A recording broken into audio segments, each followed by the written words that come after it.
हाँ तो प्यारे बच्चों, आज हम शुरू करते हैं अपने फंडामेंटल राइट्स के बारे में। अब ये फंडामेंटल राइट्स क्या होते हैं, कैसे होते हैं, वे आप अब तक जो पढ़ रहे थे, जैसा कि हमारा इंट्रोडक्टरी वीडियो जब आया था तो मैंने आपको बताया था कि आप हमेशा रटते चले आ रहे हो एसएसटी को कि फंडामेंटल राइट क्या होते हैं। फंडामेंटल राइट सर, एक पहला राइट टू फ्रीडम, दूसरा राइट टू इक्वलिटी, तीसरा भूल गए, चौथा और भूल गए, पांचवा गया गायब ही हो गया। यही तो होता है। आज के बाद बेटा आप फंडामेंटल राइट्स को आप ऐसे याद कर लोगे जैसे आप पानी पीते हो ना, पानी पीते हो उसका पता चल जाता है कि पानी पीते हमारी प्यास बुझ गई। ऐसे ही जब आपसे कोई पूछेगा कि फंडामेंटल राइट क्या होते हैं, आप विद इन अ सेकेंड अपने फंडामेंटल राइट्स को बता पा रहे होगे। स्कूल लेवल पर जब आप पढ़ते हो, स्कूल लेवल पर जब आप पढ़ते हो तो स्कूल लेवल पे आप देखते हो कि आपको हर चीज रटाई जाती है। और मेरी बेटा ये खासियत है, जब मैं एसएसटी पढ़ाता हूँ तो आपको रटाता नहीं, सिखाता हूँ, और वो भी मजे ले लेके। ठीक है, तो बेटा इन फंडामेंटल राइट्स के हम मजे लेंगे कि आखिर फंडामेंटल राइट हमारे कौन कौन से हैं। आज हम जो बात करेंगे हमारे फंडामेंटल राइट्स कौन कौन से हैं इस पर बात करेंगे, क्या होते हैं इस पर हम कोई बात नहीं करेंगे। अभी हमारी जो बात होगी वो क्या कहने पे होगी, हमारी बात होगी फंडामेंटल राइट कौन कौन से होते हैं। तुम्हारे वैसे तो हर एक बच्चे को लगभग पता होगा फंडामेंटल राइट क्या होते हैं, रट्टा मार के तुमने रखा हुआ है कि ये फंडामेंटल राइट है। ठीक है, तो कौन कौन से फंडामेंटल राइट है, तो देखो बेटा हमारा टॉपिक क्या है, हमारा टॉपिक है फंडामेंटल राइट्स। क्या है? Fundamental rights.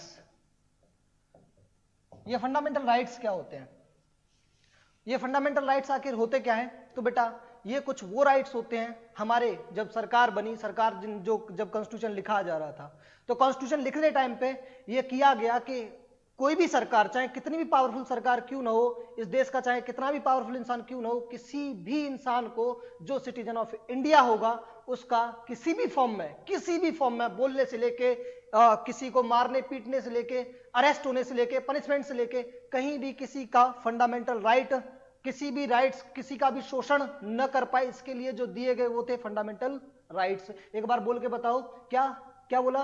Fundamental rights. Very good बेटा, ये होते हैं हमारे फंडामेंटल राइट्स। तो फंडामेंटल राइट्स को अगर मुझे बताना हो तो मैं क्या बोलूंगा, ये वो राइट्स हैं, बोलो एक बार, अरे बोलो ना, ये वो राइट्स हैं कि जो किसी भी इंसान को, जितने भी सिटीजन ऑफ इंडिया हैं, ये सबको राइट इक्वली सबको दिए गए हैं, और ये किसी भी इंसान को उसके एक्सप्लॉयटेशन से बचाते हैं। ये किसी भी इंडिविजुअल का, इंडिविजुअल बोले तो मेरा, तुम्हारा, तुम्हारे जो भी घर वाले, सबका, क्या ये सबका equally development, optimum development ensure कर पाते हैं। ये होते हैं हमारे फंडामेंटल राइट्स। ठीक है बेटा, तो हम जानते हैं कि फंडामेंटल राइट्स कितने टाइप के होते हैं, कितने प्रकार के फंडामेंटल राइट होते हैं, तो आपने अपने स्कूल में पढ़ा होगा, ये फंडामेंटल राइट, वो फंडामेंटल राइट।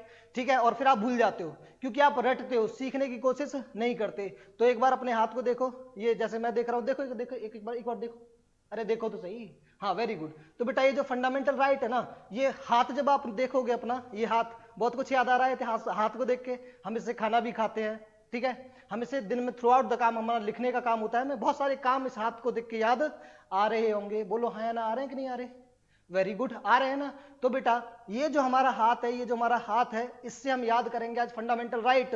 तो जब भी आप आज के बाद जब भी आप अपने हाथ को देखोगे तो वहां पे आपको क्या याद आएगा, हमारे फंडामेंटल राइट्स भी आपको याद आएंगे। ठीक है, तो शुरू करते हैं फंडामेंटल राइट्स के बारे में। टोटल बेटा कितने फंडामेंटल राइट्स होते हैं? तो टोटल जब संविधान लिखा गया था, जब कॉन्स्टिट्यूशन लिखा गया था, लिखे उस टाइम पे, उस पुराने टाइम में जिस टाइम पे कॉन्स्टिट्यूशन लिखा गया था। अच्छा कब लिखा गया था कॉन्स्टिट्यूशन, बोलो? एनटीएससी 2019 का एक क्वेश्चन, 2019 का एक क्वेश्चन एनटीएससी ने पूछ लिया। क्या पूछ लिया कि कौन से दिन हमारा फंडामेंटल राइट, हमारा जो नॉट फंडामेंटल राइट, हमारा जो कॉन्स्टिट्यूशन है उसे लागू किया गया। तो हमारे कॉन्स्टिट्यूशन को बेटा किस दिन लागू किया गया था, किस दिन इंप्लीमेंट किया गया था, किस दिन एनफोर्स किया गया था? तो एनफोर्स किस दिन किया गया था? Enforced on 26 of January 1950। 26 of January 1950 को क्या किया गया था, हमारे कॉन्स्टिट्यूशन को पूरे भारत में क्या कर दिया गया था, एनफोर्स कर दिया गया था, लागू कर दिया गया था। ठीक है, तो इसमें बेटा जैसे बुक होती है, कोई भी नॉर्मली एक बुक होती है, ऐसे ही कॉन्स्टिट्यूशन भी किसी भी दूसरी बुक की तरह है। और उस बुक के अंदर जिस तरीके से, जैसे तुम्हारे मान लो हिस्ट्री की ही बुक है, उस हिस्ट्री की बुक के अंदर क्या दे रखे हैं, उस हिस्ट्री के बुक के अंदर बहुत सारे चैप्टर्स दे रखे हैं। इसी तरीके से कॉन्स्टिट्यूशन भी एक बुक की ही तरह है, जिसके अंदर चैप्टर्स को बोलते हैं पार्ट्स। क्या बोलते हैं? पार्ट्स। क्या बोलते हैं? पार्ट्स। बोलो एक बार, क्या बोलते हैं? पार्ट्स बोलते हैं। तो इसके थर्ड वाले पार्ट के अंदर ये भी क्वेश्चन आया एनटीएससी 2018 का ये बेटा क्वेश्चन है। यहां से क्वेश्चन पूछा गया कि in which part of the constitution fundamental rights are return. तो बेटा कौन से पार्ट में, ये कौन से पार्ट के अंदर है, तो ये पार्ट थर्ड के अंदर है। ये तो बेटा कुछ एडिशनल जानकारी हो गई, ठीक है, हमारा ये मुद्दा था ही नहीं, कुछ एनटीएससी के जो क्वेश्चन थे वो मैंने आपको बता दिए। हमारा मुद्दा क्या था, हमें पढ़ना था क्या, फंडामेंटल राइट्स के बारे में। तो इनिशियल कॉन्स्टिट्यूशन यानी जिस दिन ये कॉन्स्टिट्यूशन लागू किया गया, इस कॉन्स्टिट्यूशन के अंदर टोटल 7 फंडामेंटल राइट्स थे। कितने, 7 फंडामेंटल राइट्स थे। कितने, एफआर मतलब फंडामेंटल राइट्स। कितने राइट्स थे, total 7 fundamental rights were there in the initial constitution. Very good. तो बेटा अब एट प्रेजेंट कितने फंडामेंटल राइट हैं, तो ये कब है, ये जिस दिन लागू किया गया उस दिन, ठीक है। अब कितने हैं एट प्रेजेंट, कितने हैं एट प्रेजेंट बेटा 6 फंडामेंटल राइट। एक फंडामेंटल राइट जो कि आर्टिकल 31 हुआ करता था उसे एबॉलिश कर दिया गया, उसे फंडामेंटल राइट से हटा के लीगल राइट के अंदर रख दिया गया। अब ऐसा क्यों किया गया, इसकी एक लंबी सी चौड़ी सी कहानी है। वो कहानी हम अपनी किसी अलग वीडियो, किसी डेडिकेटेड वीडियो में देखेंगे जो सिर्फ और सिर्फ आर्टिकल 31 के ऊपर होगी। तो बहुत ही मजे लेते हुए इस कहानी को हम पढ़ेंगे। फिलहाल हम जानते हैं हमारे फंडामेंटल राइट्स के बारे में। तो देखो बेटा हमारे एट प्रेजेंट कितने फंडामेंटल राइट, 6। पुराने टाइम पे कितने थे, बोलो, पुराने टाइम पे कितने थे, 7। तो हमारे 6 फंडामेंटल राइट हम कैसे याद करें, स्कूल वाले तरीके से, ना ना रट के ना, बिल्कुल ना, रट्टा तो है ही नहीं एसएसटी में कहीं। सारी की सारी चीज कॉन्सेप्ट बिल्ड करते, अगर आपको कॉन्सेप्ट पता है तो बेटा आपको रट्टा की तो कोई जरूरत पड़नी ही नहीं है। आज तक हम गलत तरीके से एसएसटी को पढ़ते चले आ रहे थे। चलो तो देखते हैं अपने फंडामेंटल राइट्स के बारे में, ठीक है। तो लेट्स बिगिन। ये बेटा हमारा जब कोई भी दोस्त, ये अंगूठा दिखाई दे रहा है ना मेरा, ये अंगूठा, जब हमारा कोई दोस्त एग्जाम देने के लिए जा रहा होता है तो हम उसे क्या बोलते हैं, ऑल द बेस्ट, जा आराम से अपने जो भी एग्जाम है उसको फोड़ के आ, क्रैक करके आ, बोलते नहीं बोलते, लेट्स रॉक, है बोलते नहीं बोलते। तो ये जो फंडामेंटल, अच्छा व्हाट्सएप में भी हम करते हैं, व्हाट्सएप में जो इमोजी जाती है ऐसे करके जाती है ना, अंगूठा दिखाते हैं, थम्स अप। तो ये अंगूठा दिखाते हैं। हमारा दोस्त बेटा, हमारा दोस्त अगर कहीं भी कोई एग्जाम देने के लिए जा रहा है तो हम उसे क्या बोलते हैं, हम उसे अंगूठा दिखाते हैं, थम्स अप करते हैं। और थम्स अप का मतलब क्या हो गया, थम्स अप का मतलब हो गया कि हमें, ये हमारा फंडामेंटल राइट बताएगा। ये हमारा फंडामेंटल राइट कौन सा राइट, राइट टू एजुकेशन। जैसे मैं कर रहा हूं बेटा आप भी करें, क्या अपने अंगूठे को देखें और अंगूठे से आपको क्या याद आएगा, अंगूठे से याद आपको आएगा आपका दोस्त जो कहां जा रहा है, एग्जाम देने के लिए। और एग्जाम देने के लिए जा रहा है तो बेटा ये अंगूठा जब आप देखोगे तो आप क्या बोलोगे, राइट टू एजुकेशन। क्या बोलोगे, right to education. Very good. तो ये हमारा एक फंडामेंटल राइट हमें याद हो गया। दूसरा फंडामेंटल राइट, देखो बेटा ये 4 उंगलियां हैं हमारी, ठीक है, देखो एक बार इन्हें देख ली। ये चारों की चारों जो अपनी उंगलियां हैं, इन उंगलियों में सबसे छोटी बात, मान लो कि मैंने इन सबको, मैं भगवान विष्णु के पास गया और उनसे कहा कि इन चारों को अपनी अपनी मेंटल पावर दे दो, सोचने वाली शक्ति दे दो इनको। और उन्होंने कहा तथास्तु, जा हो गया, ठीक है। तो इनको चारों को क्या आ गई, चारों को अपना मेंटल पावर आ गई, यानी कि अब सोच सकती हैं। तो बेटा इनमें सबसे छोटी जो उंगली है, ये वाली उंगली क्या बोलेगी कि ये सारी की सारी बड़ी उंगलियां, मैं इन सब में छोटी क्यों। तो ये किसकी डिमांड करने लग जाएगी कि मुझे भी इनके बराबर होना है। बराबर को इंग्लिश में क्या बोलते हैं, इक्वल बोलते हैं। तो जब आप इसको देखोगे, इस वाली उंगली को, तो आपको क्या याद आएगा, आपको अपना सेकंड फंडामेंटल राइट याद आएगा। कौन सा, राइट टू इक्वलिटी। तो ये वाला क्या हो गया बेटा, ये वाला हो गया राइट टू इक्वलिटी। क्या हो गया ये, राइट टू इक्वलिटी। एक बार बोलो, अरे बोलो ना, राइट टू इक्वलिटी। तो रट्टा मारने की जरूरत पड़ेगी क्या, अरे बोलो, वेरी गुड। तो बेटा पहला फंडामेंटल राइट क्या हुआ हमारा, अगर हम अंगूठे को देखेंगे तो हमें याद आएगा क्या, राइट टू एजुकेशन। अरे बोलो ना, राइट टू एजुकेशन। दूसरा राइट टू इक्वालिटी। दूसरा क्या, राइट टू इक्वालिटी। अब बात आती है तीसरे फंडामेंटल राइट की। तो हमारा तीसरा फंडामेंटल राइट, ये वाली उंगली बेटा, ये वाली उंगली, ये जिसे हम रिंग फिंगर बोलते हैं। ये वाली उंगली कौन सी है, जिसे हम बोलते हैं रिंग फिंगर। कौन सी फिंगर, रिंग फिंगर। याद आ रहा है कुछ, है आपको याद आ रहा है इस उंगली से कुछ, अरे याद करो ना, है। तो बेटा ये रिंग फिंगर, अगर आप हिंदू हो, मुझे हिंदू मुस्लिम सिखाने का यहाँ पे कोई पर्पज नहीं है, आपको मैं सिखा रहा हूं फंडामेंटल राइट, ये ध्यान रखना। तो ये जो बेटा उंगली है, हिंदुओं में जब जुगाड़ बनता है, मैं शादी को जनरली जुगाड़ बोलता हूं, जब जुगाड़ बनता है, पहला स्टेप शादी का, सबसे पहला स्टेप जो होता है क्या होता है, मान ले तू ही जो देख रहा है, हाँ, या देवी जी आप जो भी देख रही हैं बेटा, अगर आप जाओगे, आपकी शादी होगी तो क्या होगा, आप किसी लड़के को या लड़की को देखने के लिए जाओगे, है ना। शर्माओगे, घर वाले भी होंगे उधर, है ना। तो फिर क्या होगा, देवी जी आपको देखेंगी, देवता जी आपको देखेंगे, दोनों आपस में एक दूसरे को देखेंगे, फिर बोलेंगे हाँ मामला सेट है, हमारी शादी हो जाए। तो फिर क्या होगा, रिंग सेरेमनी होती है ना, तो क्या होता है, अंगूठी पहनाते हैं ना, उस दिन बड़ा अच्छा लगता है, ऐसा लगता है कि जिंदगी में हम ही, इस पूरी दुनिया में हम ही हमें, जिंदगी बड़ी अच्छी है। लेकिन बाद में पता चलता है उस दिन के बाद कि हमारा आप समझ ही गए होगे हैं।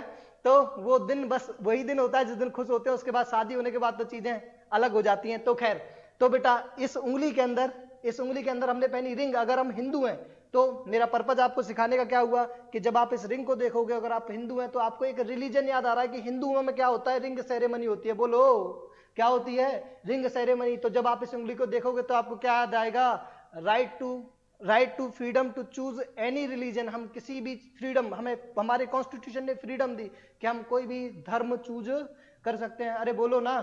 तो 3 हमारे फंडामेंटल राइट हो गए। कौन सा, पहला right to education, very good. दूसरा राइट टू इक्वलिटी। तीसरा freedom to choose any religion, किसी भी धर्म को चूज करने का अधिकार। अभी मैं सिवा सोनी, और अगर मैं दाढ़ी बढ़ा लूं, मूछें हटा दूं अपनी, तो मैं सिवा खान। कल को मैं दाढ़ी और मूछ और एक पगड़ी बांध लूं तो मैं क्या हो जाऊंगा, मैं पंजाबी हो जाऊंगा। तो मुझे जो भी धर्म अच्छा लगता है वो धर्म मैं अपना सकता हूं। समझ में आई बात, नहीं आई? तो इस बात की बेटा फ्रीडम, इस बात की फ्रीडम हमें किसने दी, हमारे कॉन्स्टिट्यूशन ने दी। तो ये हमारा तीसरा फंडामेंटल राइट हुआ। एक बार दोबारा से रिकॉल करते हैं तीनों फंडामेंटल राइट को। Right to, very good, education. दूसरा, very good, right to equality. और थर्ड बेटा, right to, very good, right to freedom to choose any religion, किसी भी धर्म को अपनाने का अधिकार। अब आगे ये वाली उंगली, कबीर सिंह याद है, ये वाली उंगली किसको दिखाता है? कबीर सिंह याद आ रहा है ना? कबीर सिंह अगर आपने मूवी देखी होगी तो वो उसको दिखाता है, अमित को, ओए अमित देख, दिखाता नहीं दिखाता? तो बेटा ये वही वाली उंगली है, ठीक है। तो ये उंगली बेटा हम कहां दिखा सकते हैं, बोलो? अगर कबीर सिंह को ये डर होता कि ये उंगली दिखाने पे उस उंगली को तोड़ भी दिया जा सकता है, बोलो ये उंगली आप कहां दिखाओगे? मान लो कोई भी इंसान, अभी तो मैं हूं, मुझसे मान लो कोई छोटा बच्चा आ गया, या मुझसे जो थोड़ा हेल्थ में कम है, उसे मैं उंगली दिखा सकता हूं। पता चला द ग्रेट खली आ गया और मैं उसे ये उंगली दिखाऊंगा तो वो क्या करेगा, इस उंगली को कब तोड़ देगा पता भी नहीं चलेगा ना। तो यानी ये उंगली मैं वहीं दिखा सकता हूं जहां पे मुझे क्या हो, फ्रीडम हो। किस चीज की फ्रीडम? हर एक बात की फ्रीडम, जहां पे मुझे कोई डर ना हो। तो इसका मतलब क्या होगा, ये उंगली जब आप देखोगे तो ये उंगली देख के आपको क्या याद आएगा, right to freedom. Very good, बोलो एक बार, राइट टू फ्रीडम। तो ये हमारा कौन सा फंडामेंटल राइट हुआ? ये फंडामेंटल राइट हमारा fourth, right to freedom, right to freedom, very good. एक बार चारों के चारों फंडामेंटल राइट को फिर से रिकॉल करते हैं। Right to education, right to, very good, equality, right to freedom, right to choose any religion, freedom to choose any religion, किसी भी रिलीजन को चूज करने का अधिकार। और ये राइट टू फ्रीडम, कोई भी किसी भी प्रकार की स्वतंत्रता हमें, ठीक है। अब हमारा पांचवा फंडामेंटल राइट, और पांचवा फंडामेंटल राइट ये वाली उंगली जब आप देखोगे, ये थोड़ी टेक्निकल चीज है तो इस बात को थोड़ा सा ध्यान से समझते हैं। बेटा अभी तो आप छोटे छोटे हो क्योंकि आप 10th क्लास तक में हो, अभी आप बहुत छोटे छोटे हो, अभी आपने वोट नहीं दिया, लेकिन आपने देखा होगा कि आपके मम्मी पापा जब भी वोट दे, या अंकल आंटी जो भी मोहल्ले पड़ोस के अंदर जब कोई भी वोट देने के लिए जाता है तो उसकी इस वाली उंगली पे स्याही लगा दी जाती है। अरे बोलो ना हाँ। तो यहां पे क्या लगा दी जाती है, स्याही लगा दी जाती है। यानी स्याही अगर कोई लगा के आ रहा है, इसका मतलब वो क्या डाल के आ रहा है, वोट डाल के आ रहा है, हाँ है ना।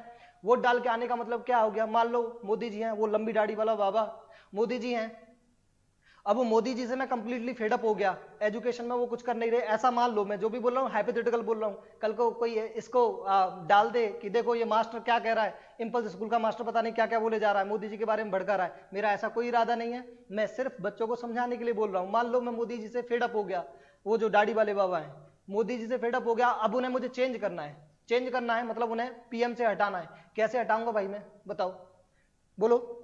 दो तरीके हो सकते हैं, एक तो मैं उन्हें सीधे जाके बोलूं कि हटो, साइड हटो। तो बेटा उन तक पहुंचने के लिए मुझे उनकी जो Z+ सिक्योरिटी है, यानी 5 लेयर वाली जो सिक्योरिटी है, उससे टकराना पड़ेगा, और उनके जो गार्ड है ना वो मुझे वहीं डाल देंगे, इतना तोड़ेंगे, सब मास्टरगिरी भुला देंगे, सारे क्रांतिकारी भुला देंगे मुझे। समझ में आई बात, नहीं आई? तो मैं उन्हें ऐसे तो नहीं हटा सकता। तो दूसरा तरीका क्या हुआ, दूसरा तरीका हुआ वोट डाल के, वोट की पावर। हम जब भी किसी से परेशान होते हैं, अपने किसी रिप्रेजेंटेटिव से, मान लो किसी MLA MP से जब हम परेशान होते हैं तो हम उससे क्या बोलते हैं, आने दो अगले चुनाव, देखता हूं ठीक है, तब बताएंगे कि किसमें कितना दम है। अभी तो कोई बात नहीं, तुम परेशान कर लो। तो बेटा ये जो वोट वाली उंगली है, इस वोट से हम क्या करते हैं, चेंज करते हैं। ये वोट का अधिकार हमें किसने दिया, हमारे कॉन्स्टिट्यूशन ने दिया। किसने दिया, कॉन्स्टिट्यूशन ने दिया। और अगर कोई भी चीज बदल रहे हैं, बदलने का मतलब क्या हो गया, किसी भी चीज में हम उपचार कर रहे हैं, हिंदी में बोलते हैं इसको रेमेडी। क्या बोलते हैं, रेमेडी। ये रेमेडी का अधिकार हमें कहां से मिला, अभी भी बताया, वोट डालने का अधिकार क्या है, एक कॉन्स्टिट्यूशनल बेटा अरेंजमेंट है ना।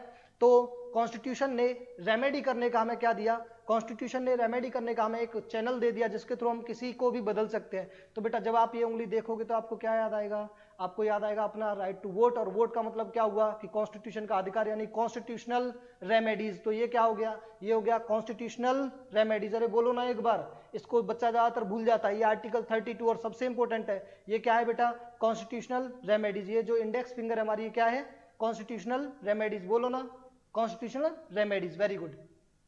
तो हमारे 5 फंडामेंटल राइट हुए। आज के बाद हाथ देखोगे तो हाथ के साथ फंडामेंटल राइट भी आपको याद आ जाएंगे। तो पहला क्या हुआ, right to education, very good. दूसरा right to equality, freedom to choose any religion. Fourth right to freedom. Fifth constitutional remedies. अब आगे छठा फंडामेंटल राइट, और इसके लिए मुझे अपनी पर्सनैलिटी के अंदर सन्नी देओल लेके आना पड़ेगा। क्या लेके आना पड़ेगा, सन्नी देओल। और बेटा ये पांचों के पांचों फंडामेंटल राइट जहां मिल गए तो ये क्या बन गया, ये डाइक्लो का हाथ। और ये डाइक्लो का हाथ जिसमें पड़ता है ना, वो उठता नहीं, उठ जाता है। अब सन्नी देओल को इतना गुस्सा क्यों आया, बोलो, क्योंकि उसका किसी ने एक्सप्लॉयटेशन किया होगा। बोलो हाँ या ना, क्या किया गया होगा, एक्सप्लॉयटेशन किया गया होगा। अरे बोलो ना, क्या किया गया, एक्सप्लॉयटेशन। तो ये जब आप अपना पांचों की पांचों उंगलियों को बंद करोगे और ये बेटा जो मुक्का बना दिख रहा है, डाइक्लो का हाथ, जब ये डाइक्लो का हाथ बना तो ये क्या हो गया, ये राइट अगेंस्ट एक्सप्लॉयटेशन। अगर किसी ने हमारा एक्सप्लॉयटेशन करने की कोशिश भी की, सोचा भी, तो हम क्या करेंगे, हम उसके दांत तोड़ देंगे, है ना। तो दांत नहीं तोड़ने, आपको बस याद करने के लिए मैं बता रहा था। तो हमारे 6 फंडामेंटल राइट हुए, कौन कौन से, right to education, right to equality, freedom to choose any religion, right to freedom, constitutional remedies. और ये पांचों जहां मिले वहां पे क्या, राइट अगेंस्ट एक्सप्लॉयटेशन। ठीक है बेटा, तो ये हमारे 6 फंडामेंटल राइट थे। आई थिंक आप बहुत ही अच्छे से अपने 6 फंडामेंटल राइट को आज के बाद रट्टा नहीं मारोगे। जब अपना हाथ देखोगे तो हाथ देख के आपको 6 के 6 फंडामेंटल राइट याद ऑटोमेटिकली आ जाएंगे। एक बार घर पे हाथ में जो हरकत कर रहा था, हाथ को एक बार इधर उधर करने की, वो करके देख लेना, आपको 6 के 6 फंडामेंटल राइट याद हो जाएंगे। ठीक है, तो बेटा आगे हम अगले वीडियोस में हम इन्हीं फंडामेंटल राइट को बहुत अच्छे से जानेंगे, एक्सप्लेन करेंगे, क्योंकि ये तो ओवरव्यू है फंडामेंटल राइट का। फंडामेंटल राइट्स अभी होते क्या हैं, कितने टाइप के हैं, आर्टिकल कौन से हैं। जैसे जो हमारा पार्ट 3 है, अभी मैंने बताया था पार्ट 3 में, पार्ट 3 के अंदर आर्टिकल, पार्ट 3 के अंदर जो पार्ट 3 है, इस पार्ट 3 के अंदर आर्टिकल 12 से लेके आर्टिकल 35 तक आते हैं। तो आर्टिकल 12 से लेके आर्टिकल 35 तक, यानी आर्टिकल 12 टू आर्टिकल 35, ये हम डिटेल में एक्सप्लेन करेंगे। तो आज का जो वीडियो था वो डेडिकेटेड था केवल आपको आपके 6 फंडामेंटल राइट याद कराने के, जिन्हें जनरली आप अब तक रटते चले आ रहे थे। तो बेटा अब आपको आई थिंक समझ में आया होगा कि किस तरीके से हमें रटने की, एसएसटी में आपको कहीं भी रटने की जरूरत नहीं पड़ेगी। ठीक है, हर एक चीज चेन ऑफ इवेंट है, बस वो याद करना है। कुछ एक चीजें हैं, उन सारी की सारी चीजों से हम बहुत अच्छे से सारी चीजों को बिना रट्टा मारे एसएसटी में पढ़ पा रहे होंगे, समझ पा रहे होंगे। ठीक है, तो मिलते हैं अपनी नेक्स्ट क्लास के अंदर। ठीक है, तब तक के लिए बाय बाय, टेक केयर।